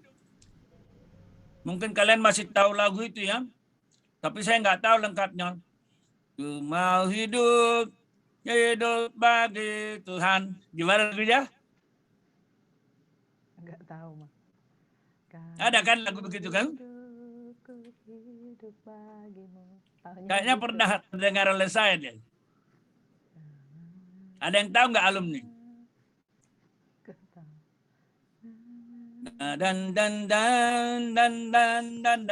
Dan. Jika aku mau hidup bagi Tuhan. Gitu. Yang saya tahu lagunya Pak Kaleb. Ku tak mau hidup percuma, tiada hasilnya. Tapi yang saya bilang tadi, ada yang tahu? Taunya yang kalau ku hidup bagimu. Taunya Nah, itu yang dia, itu, itu Mas. dia. Kalau, oh yang itu. Ya, coba lagi gimana? Tapi saya nggak hafal, cuma tahu itu aja. Yang hafal yang mana? Coba. Ku hidup bagimu, tanganku Tuhan. Ya kayak gitulah kira-kira liriknya. Nah. Saya nggak hafal. Memandangmu, dunia tak bisa menjauhkanku dari kasih-Mu. Gitu, Mang. Kurang lebih lagunya. Nanti masukkan ya di lagu ini ya, lagu KTA ya. KTA kita kapan itu? 7-9 Oktober. Coba dong yang bisa dong kita nyanyikan satu kali. Ayo Kak Lusa, yang lain ikutin. Saya nggak hafal liriknya. Siapa tadi yang tahu tuh? Kalau ini. Bentar. Lagunya Sari Simorangkir itu mah. Kalau ku hidup bagimu, hatiku tetap tetap menyembahmu. Dunia tak bisa menjauhkanku dari kasih-Mu. Selama ku hidup bagimu, mataku tetap memandangmu. Dunia tak bisa menjauhkanku dari kasih-Mu. Iya, Kurang lebih begitu, tepuk Mang. tangan. Saya kurang hafal juga itu apa. Tepuk tangan, bikin emoticon tepuk tangan. Terima kasih. Nah, itulah, biarlah Mazmur 40 ini mengilhami kita semua. Karena itu ketika ia masuk ke dunia berkata, korban persembahan tidak engkau kehendaki, tapi engkau telah menyediakan tubuh bagiku. Kepada korban bakaran, korban penghapus dosa engkau tidak berkenan. Lalu aku berkata, sungguh, wow, sungguh, aku datang. Dalam gulungan kitab ada tertulis tentang aku untuk melakukan kehendak-Mu ya Allahku. Amin. Amin Kak Sandy. Amin Kak Lusa. Amin. Amin. Amin Bang Togi. Amin Bang Togi. Assalamualaikum Bang Togi Ria. Ya. Waalaikumsalam. Amin, Abang. Amin ya. Kan Riyad itu maju itu. Banyak godaan dunia, Bang Togi. Tapi dikasih berkat melimpah, syukur. Dikasih secukupnya, syukur. Amin, Bung Dondo. Ini Dondo ini calon hamba Tuhan nih. Amin, Pak. Puji Tuhan. Puji Tuhan. Ini Bung Dondo ini berkata tadi, Pak, boleh nggak masuk Zoom? Boleh. Berarti mulai malam ini, Dondo, kau termasuk alumni Perkantas ya. Kalau boleh jadi calon nanti Pak, jadi calon anggota. Iya, karena apa yang boleh masuk ke sini itu mendaftar sama Bu Lydia itu. Nanti dimarahin saya itu. Permisi ya Ibu Lydia ya. Iya, soalnya yang masuk ke sini pakai pendaftaran Bung Dondo. Cuman tadi waktu kita jalan dikatakan, Pak, mana linknya? Minggu lalu udah aku minta. Tapi rupanya saya terlalu asik kan. Jadi nggak lihat. Nah, diminta lagi tadi, maka aku kasih. Kiranya Bung Dondo menikmati ya, senang ya. Oh, puji Tuhan dapat banyak sesuatu, Pak. Puji Tuhan. Hamba Tuhan kalau udah dapat banyak itu senang kita. Ini Mazmur 40 ini salah satu yang saya suka ini. Aku suka melakukan kehendak-Mu. Salah satu lagu kita adalah lagu ini. I delight to do Thy will, O Lord. I delight to do Thy will. And to walk with Thee is not grievous unto me. For I delight to do Thy will. Ku senang lakukan kehendak-Mu Tuhan. Ku senang lakukannya. Jalan serta-Mu tak susahkan diriku, sebab ku senang lakukannya. Puji Tuhan. Kesimpulan, bolehkah mitra setia saya membacanya? Pendeta Eli. Kesimpulan, kitab Mazmur merupakan karunia Tuhan bagi umat sepanjang masa. Kedua, kitab Mazmur sangat kuat melukiskan figur Mesias yang penuh kemuliaan, Raja yang kekal. Ketiga, tetapi pada saat yang sama juga memberi gambaran akan Mesias yang akan menderita. Keempat, jadi hal ini sama dengan nubuatan nabi-nabi. 5. Jika umat PL sudah menikmati relasi dengan Allah melalui kitab Mazmur, kiranya juga umat masa kini menikmatinya. Puji Tuhan. Amin. Amin. Iya dong. Bagaimana kita lihat tadi, ya, baik doa jemaat diterapkan langsung itu. Waktu mereka berdoa, mereka mengambil itu Mazmur itu. Bagaimana bangsa-bangsa, raja-raja melawan, sebagaimana dikatakan oleh Tauratmu. Wow! Kiranya Tuhan Yesus menolong alumni dan semua yang mendengar untuk menikmati firman Tuhan, rindu dan suka akan firman Tuhan. Sebagaimana Tuhan berkata, berbahagialah semua orang lapar dan haus akan kebenaran. Kiranya masa COVID dan berbagai macam godaan tidak membuat alumni makin suam.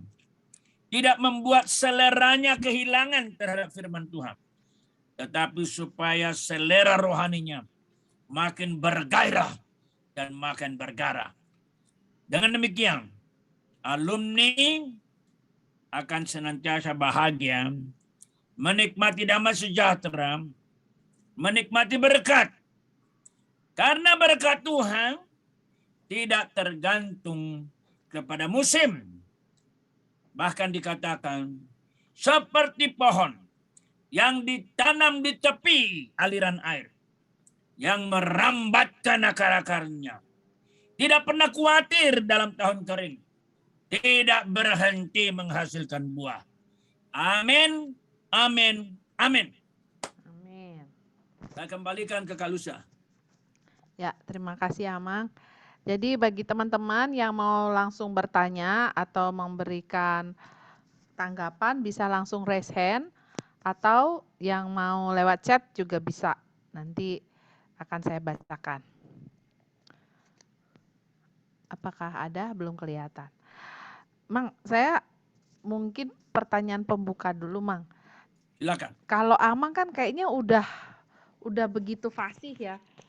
Jadi yang di ayat-ayat di Mazmur itu bisa langsung terkoneksi di Perjanjian Baru. Memang kalau kita pakai Alkitab tuh kan ada footnote-nya ya.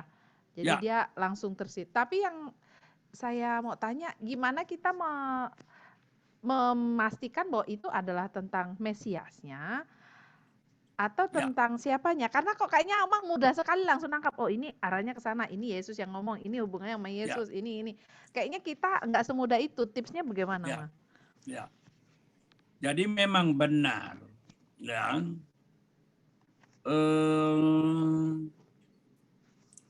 Itu soal kebiasaan kan, Lucia kan. Misalnya, saya senang ketika berapa bulan lalu saya melayani di GBI Cirebon. Mungkin udah pernah kalian dengar ceritaku. Session terakhir, kami makan enak. Biasalah, gereja-gereja Chinese itu berterima kasihnya makan enak. Makanya hati-hati diundang gereja Chinese. Kalau istriku Kak Yunike diundang, dia suka nolak Kak Sandy. Nanti makan lagi katanya. Jadi dia bilang, udahlah Pak, Papa aja pergi. Udah. Nah waktu kita lagi santai-santai Kak Lucia, itu Pak rupanya restoran itu juga dipakai untuk nikahan. Nah kami pun diskusi, wow itu anggreknya bagus banget ya. Tapi tahu nggak Kak Lucia, ada seorang bilang, itu palsu itu kan. Masa? Begitu saya sama teman saya, ada 3 orang kami kan, berkata, ya itu asli lah. Lalu dia bilang, enggak Pak katanya. Itu palsu. Lalu kemudian apa? Untuk memastikannya, bukan saya yang pergi. Teman yang satu lagi yang menemani saya. Dia pergilah ke panggung, dia peganglah. Lalu dari jauh dia kasih kode bahwa itu memang palsu. Saya berkata, bagus, kok bisa? Terus dia bilang gini Kak Lucia, Pak, kami juga merasa khotbahnya si AS, khotbahnya si ES, khotbahnya si ini bagus kok. Tapi kenapa Bapak bilang itu palsu? Di sini salahnya. Terus saya bilang, pintar banget kamu jawabnya, aku bilang. Ya saya sudah tahu antara benar dan hampir benar. Saya tahu itu benar, hampir benar, sekian persen benar, sekian persen begitu. Tapi Kak Luce lebih jago lagi John Calvin. John Calvin berkata, Mazmur 8 itu untuk Tuhan Yesus. Nah, saya belum berani mengatakan itu. Karena John Calvin berkata apa? Siapakah makhluk yang begitu mulia, begitu tinggi, tapi seketika dibuat lebih rendah? Itulah Yesus katanya. Ngerti maksud saya, Kak Lusa? Iya. Jadi Sekarang gini, kalau baca Kisah Rasul, coba lihat Kisah Rasul 9. Kan sida-sida Ethiopia itu membaca kitab Nabi Yesaya. Lalu Roh Kudus menggerakkan Filipus supaya mendekati, lalu naik. Nah, tolong dibaca oleh Kak Luce ayatnya, mulai dari ayatnya ke-30 sampai dengan ayatnya yang ke-35. Silakan Kak Luce. Kisah 8 ayat 30 sampai 35. Filipus segera ke situ dan dengar sida-sida itu sedang membaca kitab Nabi Yesaya. Kata Filipus, "Mengertikah Tuan apa yang Tuan baca itu?" Jawabnya, "Bagaimanakah aku dapat mengerti kalau tidak ada yang membimbing aku?" Lalu ia meminta Filipus naik dan duduk di sampingnya. Nas yang dibacanya itu berbunyi seperti berikut. Seperti seekor domba, ia dibawa ke pembantaian. Dan seperti anak domba yang kelu di depan orang yang menggunting bulunya. Demikianlah ia tidak membuka mulutnya. Dalam kehinaannya berlangsunglah hukumannya. Siapakah yang akan menceritakan asal-usulnya? Sebab nyawanya diambil dari bumi. Maka kata sida-sida itu kepada Filipus, "Aku bertanya kepadamu, tentang siapakah Nabi berkata demikian? Tentang dirinya sendiri atau tentang orang lain?" Maka mulailah Filipus berbicara dan bertolak dari nas itu, ia memberitakan Injil Yesus kepadanya. Boleh tanya enggak sekarang giliran saya bertanya? Kenapa Filipus bisa menerjemahkan Yesaya 53 itu adalah Yesus? Kan dia bilang kan, ayatnya yang ke-35, mulailah Filipus berbicara dan bertolak dari nas itu, dari Yesaya 53 itu, dan memberitakan Injil Yesus. Kenapa kira-kira? Jangan lupa loh, Filipus bukan alumni Perkantas. Filipus itu saksi perlengkapan, Parhobas. Ngerti kan? Filipus kan salah satu dari 7 kan, saksi perlengkapan kan? Iya. Pelayan meja. Kenapa kok dia bisa tahu? Dia bisa menerapkan. Itu adalah Yesus. Padahal Bang Eli, tanya Bang Eli itu. Tidak sedikit sampai sekarang ahli PL berkata itu mengenai bangsa Israel. Itu Bang Eli ini kan orang PL nih. Gimana Bang El? Yesaya 53 apa? Kok berani Filipus mengatakan itu Yesus? Padahal Anda orang PL belum tentu berani kan? Kasih komen dong Bang El. Iya, memang kalau dalam tradisi PL mereka bisa mengartikan begitu. Tapi dalam hal ini kan Filipus kan perhatikan ya bahwa Roh Kudus memberikan pencerahan kepada Filipus. Jadi di sini sebenarnya yang menolong Filipus mengerti tentang hal itu bukan pengetahuannya Filipus, tetapi pengenalannya kepada Allah melalui pekerjaan Roh Kudus yang bekerja pada saat itu. Sehingga dia begitu enak menjelaskan. Jadi pengenalan akan Filipus kepada konsep Mesias dalam perjanjian lama itu yang nanti digenapi dalam perjanjian baru, itu Filipus tahu benar itu sebagai sebuah penyingkapan kebenaran yang dimilikinya, dialaminya secara pribadi.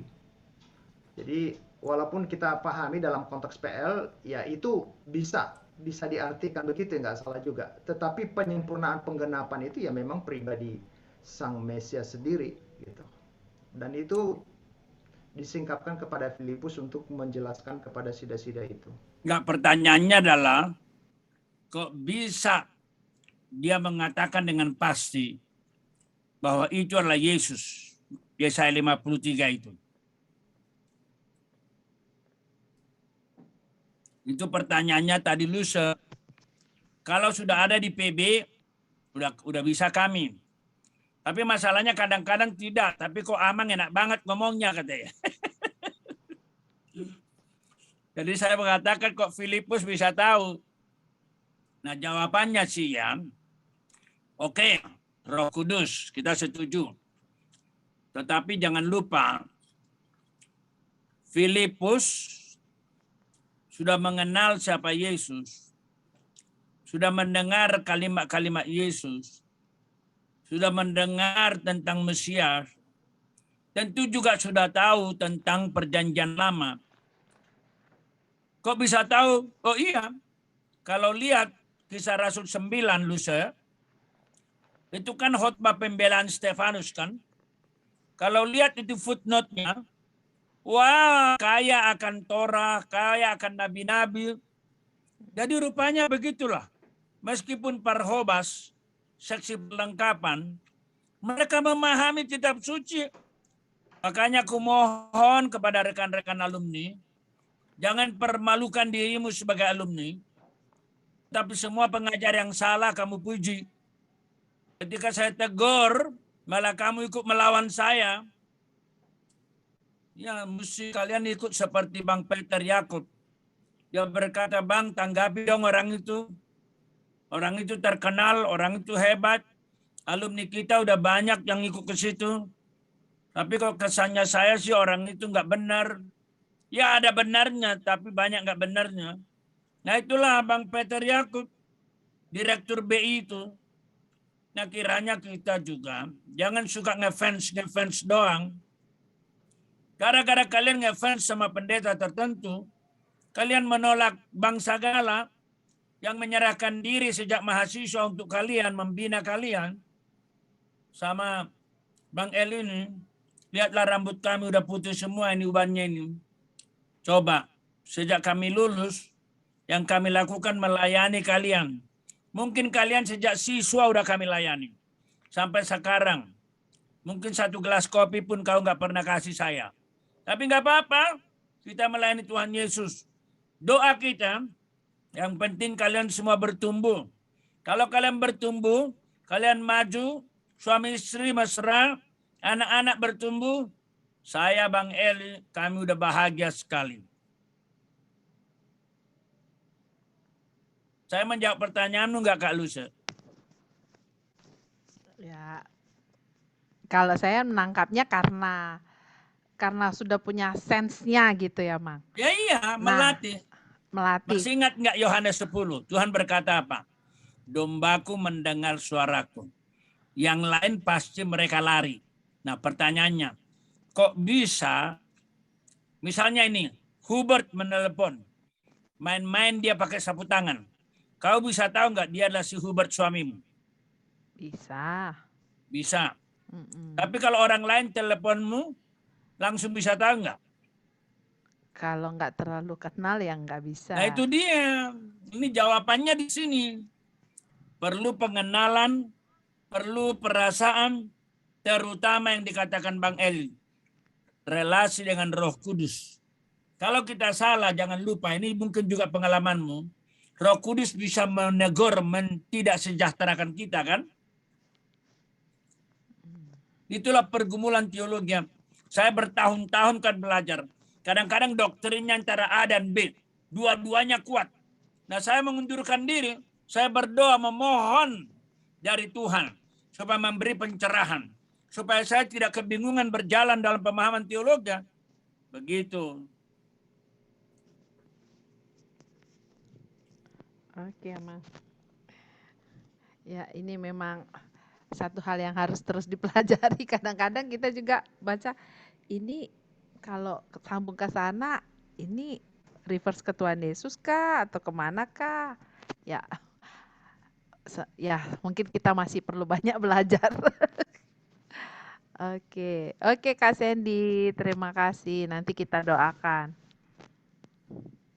Ya, apakah ada lagi Abang Kakak dan teman-teman yang bertanya tentang Boleh bertanya, boleh Mazmur? juga menanggapi. Iya, menanggapi juga boleh, Mazmur.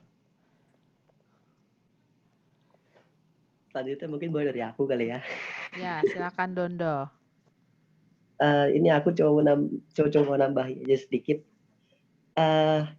Perihal apa yang dibilang sama Pak Bang Apul tadi, yang dikutip Yesaya 53.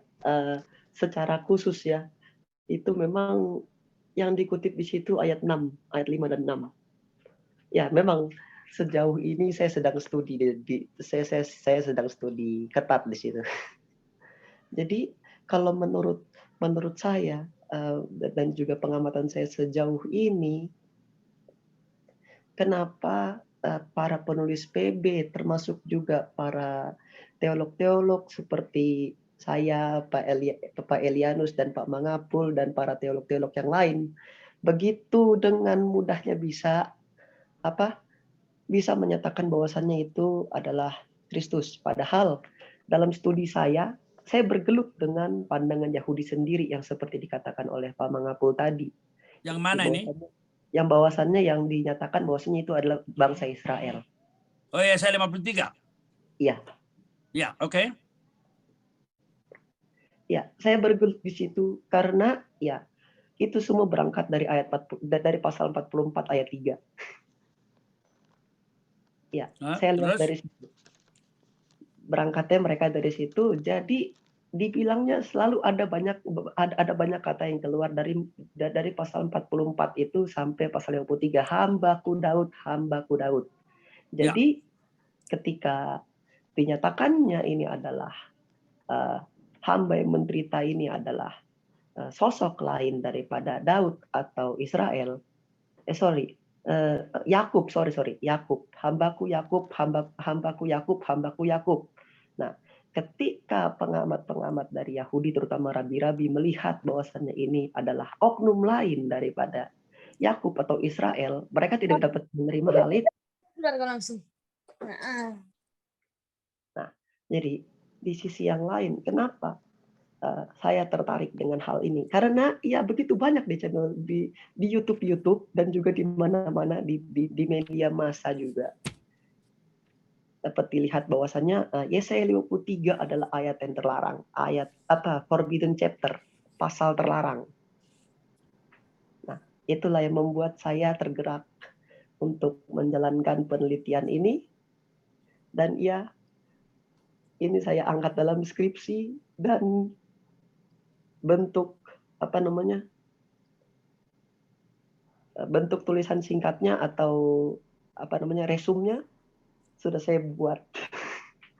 Ya kiranya Bapak boleh bagikan ya, saya pernah bagi sama Bapak, sama Pak Bang Apul, saya pernah bagi itu hasil resum dari saya mengenai Yesaya 53 dalam bentuk dalam bentuk Word.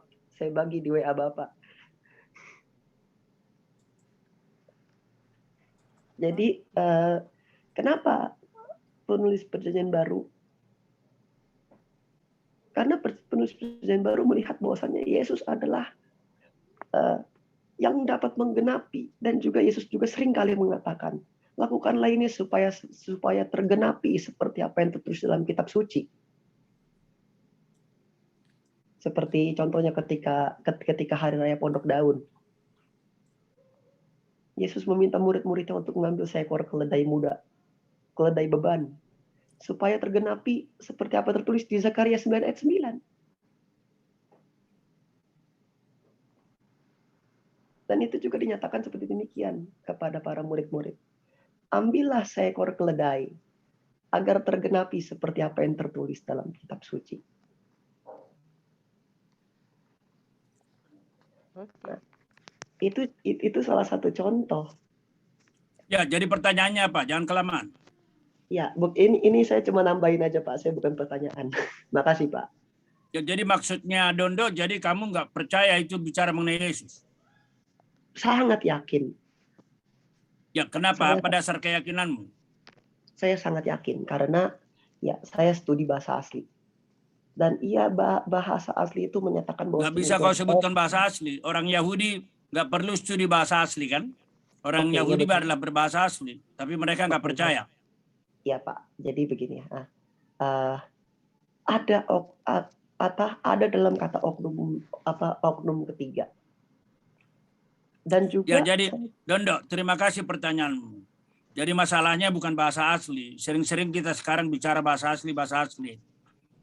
Itu bahasa asli menolong, tetapi bahasa asli bukan kunci rahasia, ya. Karena orang Yahudi tahu bahasa Yahudi dong, bahasa asli. Mereka banyak nggak percaya. Nah, dari mana kita percaya? Tadi kita berkata soal pengenalan, teks-teks, kedekatan. Lalu saya berkata tadi, kenapa Filipus bisa bertolak dari ayat itu, bicara Injil Yesus.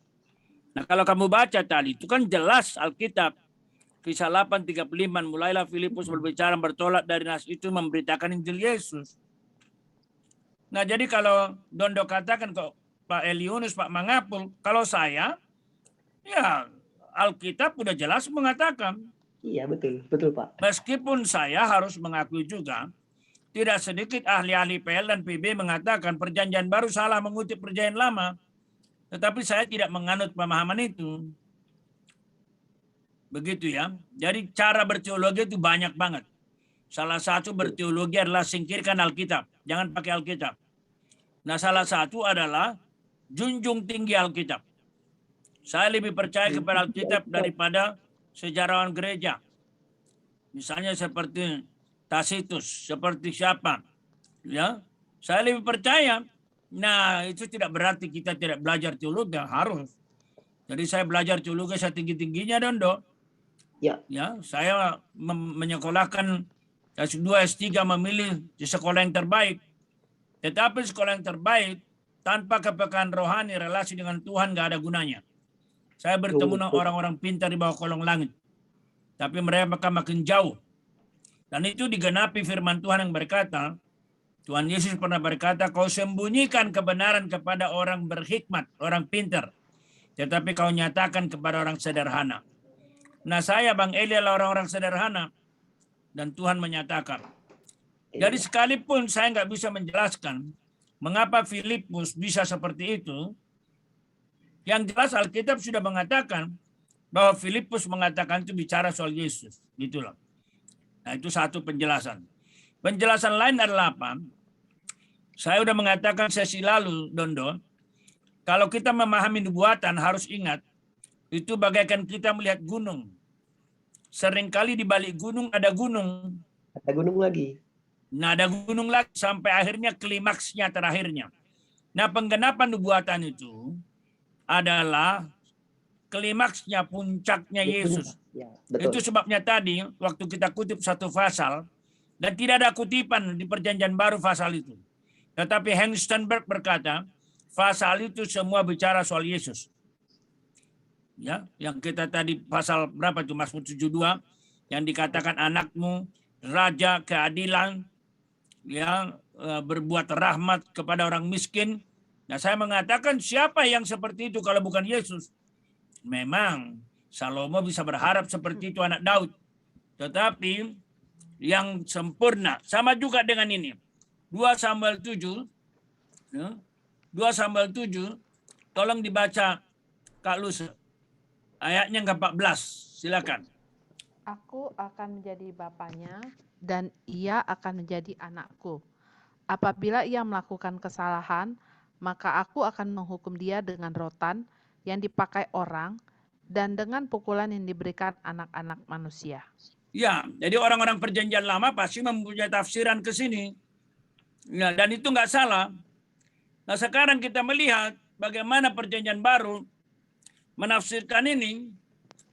Ya, Ibrani pasal 1 Kita baca ayat yang kelima. Coba, tolong Kak Luse, kelihatan nggak? Karena kepada siapakah di antara malaikat-malaikat itu pernah ia katakan, "Anakku engkau telah kuperanakkan pada hari ini, dan aku akan menjadi bapanya, dan ia akan menjadi anakku." Nah, itu dia.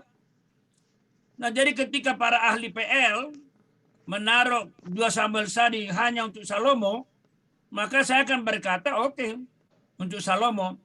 Tetapi sesungguhnya itu bicara kepada Yesus. Kenapa, Bung Dondo? Ya karena penulis kita Ibrani. Nah, ada orang berkata begini, kenapa penulis perjanjian baru bisa menafsir beda? Kenapa kita nggak bisa? Saya berkata, jangan lupa, Allah memilih mereka menulis, bukan soal IQ. Nah, di sini saya terkesan kalimatnya Profesor Karl Barth. Dia berkata apa? Ketika Tuhan Yesus menyembuhkan orang buta dengan tanah lempung, dia bertanya, apa bedanya tanah lempung yang dipakai untuk menyembuhkan orang buta, yang ada di situ, dan yang ada di kota lain di bawah kolong langit? Yang kedua, apa bedanya air kolam Siloam yang menyembuhkan mata orang itu? Kan dikatakan kan, basuhlah dirimu di kolam Siloam. Apa beda dengan kolam-kolam yang ada di bawah kolong langit? Karl Barth berkata apa? Mungkin lebih bagus tanah lempung di tempat lain. Mungkin lebih bagus kolam di tempat lain. Tetapi Tuhan Yesus memakai mereka. Wow. Jadi Dondo, kau jangan minder. Kalau orang lain lebih hebat, lebih berkarunia. Yang penting hayati terus panggilanmu. Tuhan memakai saya dan pakai lagi. Ibaratkan pisau atau ibaratkan kapak, itu ilustrasi perjanjian lama. Makin dipertajam oleh yang punya kapak, maka pohon sebesar apapun dengan mudah ditebang. Kenapa? Karena yang punya berjasa, mempertajam, mengasah, meminyaki, memperbaiki, dan memakai. Kalau yang punya tidak mau pakai, tidak mau mengasah, maka itu menjadi besi tua yang karatan. Dondo dan saya, kalau Tuhan nggak pakai, kita menjadi besi tua yang karatan. Kiranya Tuhan memakai kita semua. Juga alumni ini. Maka saya sudah berkata, alumni jangan takut melayani. Saya telah dibina dengan bagus. Karena apa? Orang-orang yang merebut kursi-kursi kependetaan, kalau mereka tidak terpanggil, mereka tidak dipakai Tuhan, nggak ada gunanya mereka. Betul. Nanti mereka jadi playboy. Nanti mereka jadi pelacur. Lalu mereka merusak gereja dari dalam. Alumni bangkit. Kalian bangkit. Kiranya Tuhan Yesus memberkati kalian semua. Amin. Amin. Ya, kita sudah selesai, Amang. Bisa sekalian tutup dalam doa. Tadi Kak Sandi juga minta doain besok keponakannya operasi. Saya menutup. Iya, Amang.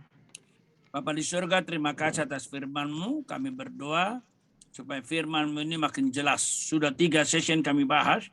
Kehadiran Kristus di dalam Torah, kehadiran Kristus di dalam kitab Nabi-Nabi, dan juga di dalam Mazmur. Kami berdoa supaya semua alumni yang sudah mendengar, juga melalui YouTube, Tuhan berkati. Sehingga segala keraguan-raguan Tuhan singkirkan. Bagaikan matahari menyingkirkan kabut tebal. Kami berdoa juga untuk segala pekerjaan dan pelayanan. Tuhan berkati semua alumni. Demikian juga teman kami Sandy, di mana keponakannya akan segera mengalami operasi. Tuhan Yesus adalah tabib teragung. Biarlah Tuhan memakai tangan-tangan dokter dan para medis untuk menyembuhkan ponakannya.